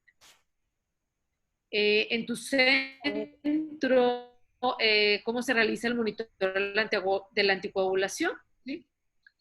El 46% lleva un monitoreo con el tiempo de coagulación activado, el ACT, un 17% con TTP, el anti-10A un 4%, el uso de la trombolastografía un 5% y todas las anteriores, o sea, grupos que realizan todo el monitoreo con todas las anteriores, un 28%. En cuanto a la pregunta del uso de terapia de reemplazo renal en ECMO, El 50% utiliza como primera medida la ultrafiltración en el circuito de ECMO, diálisis peritoneal en un 19% y un 32% prisma. Lo importante, cada centro tiene ya establecido su programa y cómo llevar la secuencia durante ECMO. Tengo algunas preguntas para los doctores. El doctor Quesada. Sí, preguntan que si tienen a un paciente con asistencia izquierda, con centrífuga, y si se complica la parte pulmonar, ¿se puede agregar una membrana de ECMO? Bueno, ahí hay que determinar muy bien si el paciente tiene aparte falla biventricular, si también tiene falla derecha. Si es así, pues habría que darle un soporte derecho. Pero si es única y exclusivamente un problema pulmonar, sí hay que oxigenarlo, ¿verdad? Mediante una membrana. Ok. Otra pregunta, doctor Quesada. Algunas ya las contestó usted en la plataforma. Pregunta el doctor Bernal. Sabemos la importancia de la canulación en cuellos cervicales en los neonatos. ¿Qué sugerencia da usted o qué recomendaciones para la retirada de estas cánulas? ¿No? Vasculares periféricos. Sabemos que es un riesgo también que hay que tener presente, la retirada de las cánulas. ¿Qué sugerencia da en el aspecto quirúrgico? Número uno es la exposición. Tenerlo muy bien expuesto todo, hacer una disección cuidadosa de todo el paquete vasculonervioso del cuello. Cuando nosotros canulamos, dejamos unas ligas de Silastic, lo cual nos permite que no se lastime el vaso distalmente. Hacemos una exposición del vaso y colocamos pinzas en forma proximal. Al momento del retiro se hace el pinzado, se revisa que no haya ningún trombo, se retira todo el material de ligadura que haya, se revisa que no haya distalmente tampoco trombos y posteriormente se hace una reparación vascular. Nosotros tratamos de hacer reparación vascular en todos los casos. Hay casos donde no se va a poder porque duraron mucho tiempo conectados, quedaron con mucho daño vascular o no hay, simple y sencillamente no hay flujo hacia adelante. Entonces ahí optamos por hacer ligadura. Ok, otra pregunta para el doctor César Hernández. Doctor César.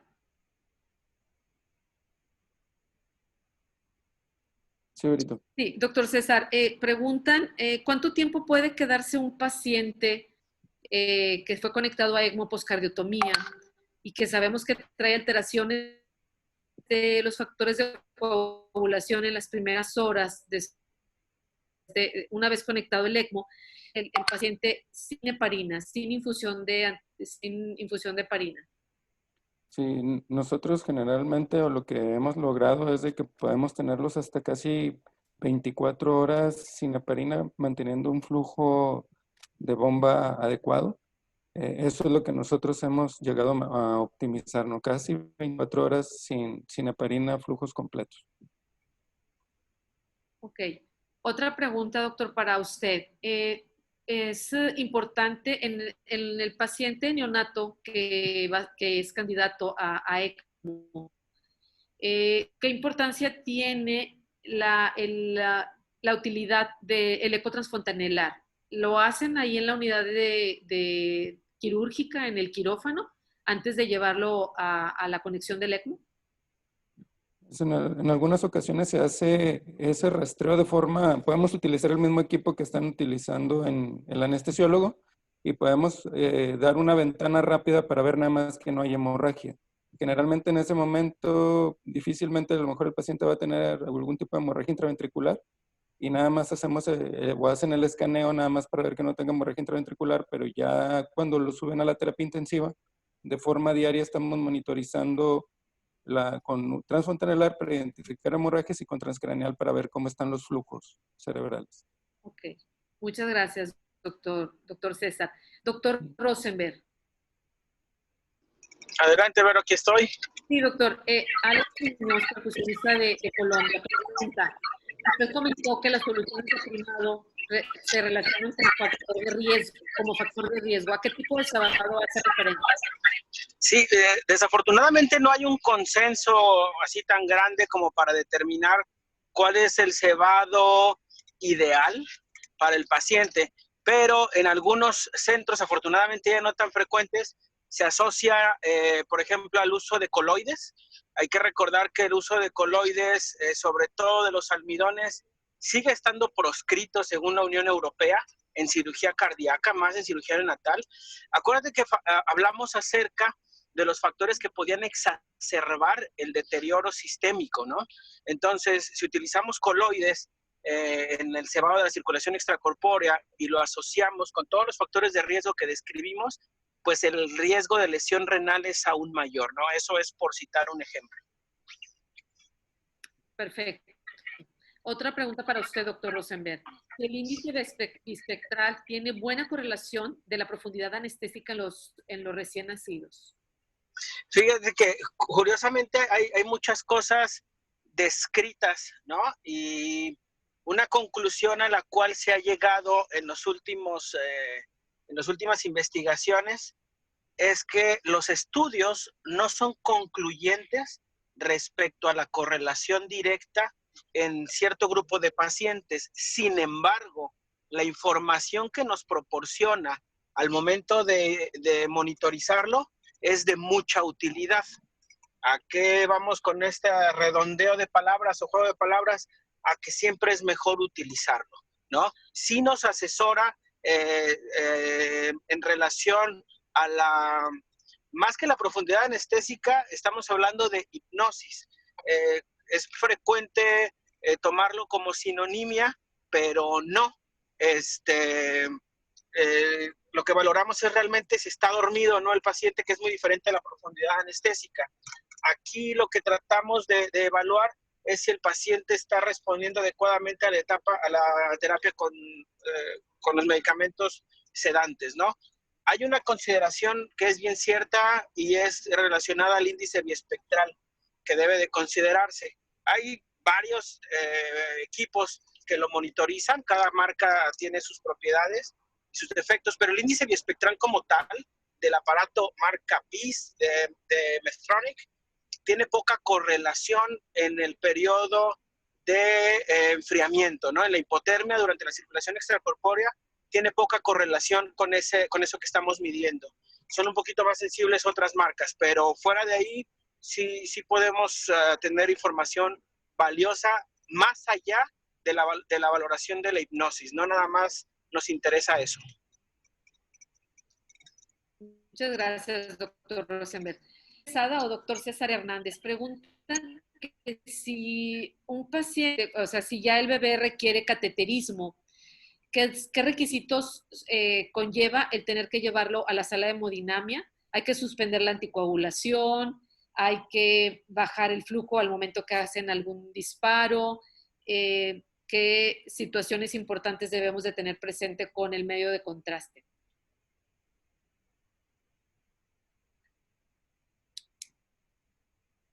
Sí, nosotros habitualmente suspendemos la heparina unas 6 horas antes, 6 a 4 horas antes para llevar al paciente a la sala de hemodinamia. Como me comentaba Rosenberg y en una de las diapositivas que pusimos, se puede trasladar el paciente con toda una logística prevista y ya estando en el laboratorio de cateterismo, pues generalmente algo de lo que es sumamente es de que el cardiólogo que nos ayuda esté habituado a lo que el flujo del ECMO o la fisiología del ECMO representa junto con el paciente para poder sacar la mejor interpretación de valores que él obtenga con sus disparos y con sus mediciones. Habitualmente habrá momentos en los cuales se puede disminuir los flujos con la finalidad de optimizar más este resultado y dar una terapia generalmente de profilaxis después de utilizar el medio de contraste habitualmente no lo hacemos, o sea, se queda el paciente con el mismo manejo de líquidos o si agregamos así algún tipo de medicación como acetilcisteína o bicarbonato, no lo hacemos. Hacemos. Habitualmente suspendemos la heparina unas 6 horas antes, 6 a 4 horas antes para llevar al paciente a la sala de hemodinamia. Como me comentaba Rosenberg y en una de las diapositivas que pusimos, se puede trasladar el paciente con toda una logística prevista y ya estando en el laboratorio de cateterismo, pues generalmente algo de lo que es sumamente es de que el cardiólogo que nos ayuda esté habituado a lo que el flujo del ECMO o la fisiología del ECMO representa junto con el paciente para poder sacar la mejor interpretación de valores que él obtenga con sus disparos y con sus mediciones. Muy bien. Otra pregunta para el doctor Quesada. Dice, en neonatos, ¿cómo se manifiesta estando en ECMO el daño post-isquemia reperfusión y cuáles pudieran ser las causas por las cuales se pudiera presentar? Bueno, eso yo creo que sería bueno que nos lo contestara también Rosenberg, porque él es el que me ayuda mucho en esto.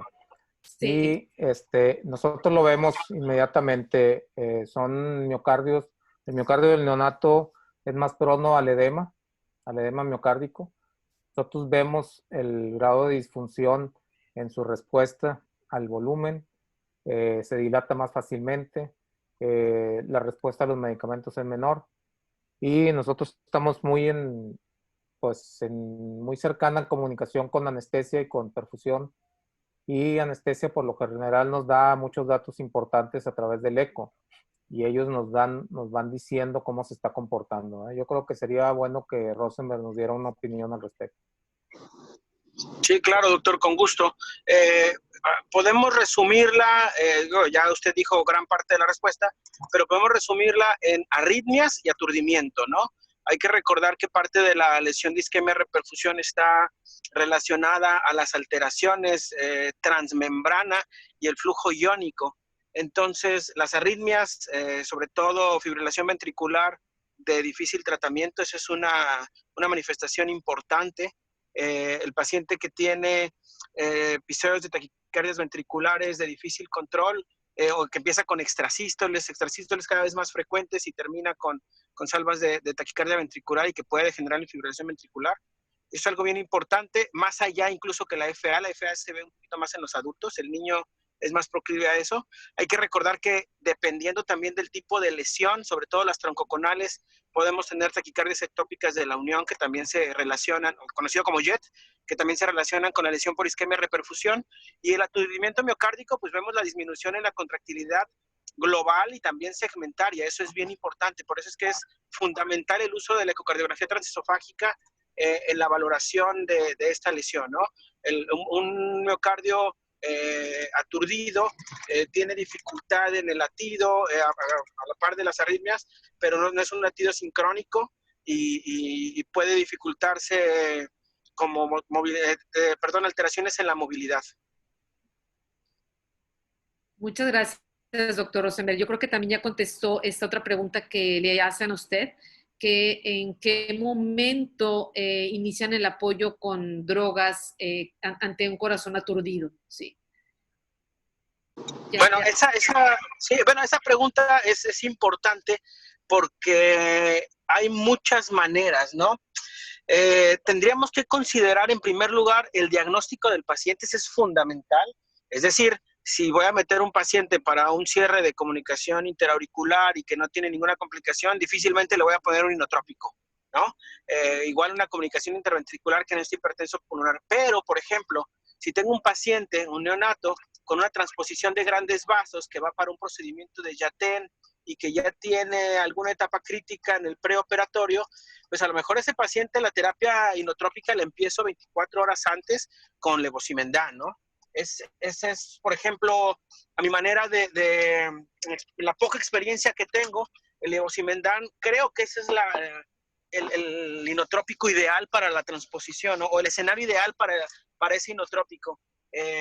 La utilización del levosimendan preoperatorio nos va a ayudar a que ese corazón tenga una mejor función contráctil, que también mejore la función diastólica y que no consuma calcio, ¿no? Ese es por poner las dos variantes. En la rutina, en el paciente con un RAX 3, 4, que sí tiene riesgo de complicarse, que sabemos que va a ser una falla ventricular postoperatoria, por ejemplo, una corrección de una tetralogía de Fallot, yo inicio los inotrópicos desde el inicio de la cirugía. Utilizo milrinona y la utilizo a dosis entre 0.3 y 0.5 microgramos kilo minuto después de ponerle el catéter central, inclusive a la par de utilizar los medicamentos para el mantenimiento transanestésico, utilizo milrinona y en algunas ocasiones utilizo un bolo después del despinzado. No es frecuente, pero sí pudiera utilizar. Ese es, digamos que las tres variedades de utilización de inotrópicos en el perioperatorio. Muchas bueno, gracias, doctor. Nada más agregar, Dígame. si por ejemplo con la terapia que tenemos no es suficiente, si por ejemplo ya tengo una terapia con milrinona o con levosimendan y después del despinzado, ya justo para salir de bomba, vemos que no es suficiente para ese corazón, es el momento para utilizar entonces un inotrópico de una latencia un poquito más rápida. Hay que recordar que el escenario, por ejemplo, del uso de levosimendan en una disfunción aguda no es bueno. En los neonatos particularmente podemos utilizar los bolos de levosimendan a altas dosis y tener un efecto inmediato sin tanta repercusión hemodinámica, pero en el resto de los niños vamos a ocasionar una hipotensión muy marcada. Entonces no es bueno el escenario. A lo mejor sería prudente recomendar tener un inotrópico de base y si no es suficiente, asociarlo a un segundo inotrópico como adrenalina, por ejemplo, justo en el momento para salir de bomba. Eso sería a lo mejor una sinergia adecuada. Dos mecanismos de acción diferentes, con uno que ya tenemos la concentración plasmática que buscamos y el otro que tenga un efecto lo más rápido posible. Muy bien. Muchas gracias, doctor Rosenberg. Agradezco al doctor Quesada, al doctor César y al doctor Rosenberg esta excelente presentación, este panorama que nos dieron en cuanto al manejo del ECMO poscardiotomía. Sabemos que es una necesidad en todos los centros donde se hace cirugía de congénitos compleja, es una necesidad el contar con el soporte de ECMO. Agradezco mucho las presentaciones y si algunas preguntas no fueron contestadas, a través de la página de ALAP le enviaremos la respuesta. Quiero también invitarlos a este próximo webinar, el martes 23 de junio, donde vamos a tener un webinar muy interesante sobre la aplicación del soporte de vida extracorpóreo relacionado a la remoción de CO2. Va a estar moderado por nuestro gran amigo y compañero, Cristian Fajardo, y se va a contar con dos panelistas muy importantes, el doctor Fabio Taccone y el doctor Mirko Valle. ¿Sí? Entonces, los invitamos a que se unan este próximo martes. Están todos ustedes cordialmente invitados. Están todos ustedes cordialmente invitados y pues no me resta más que agradecerles a todos los que se unieron a este webinar. Vi en la lista grandes compañeros, grandes amigos. Gracias por unirse. Hay mucho que seguir aprendiendo de este tema. Hay mucho que seguir aprendiendo del ECMO en neonatos, en pediátricos y en general. Estamos en esta situación de pandemia del COVID. Hay que seguirnos cuidando y también seguir aprendiendo de esta enfermedad. Les envío un gran saludo desde México y nos vemos en el próximo webinar. Muchas gracias a ALAP por permitirnos seguir unidos. Buenas noches a todos.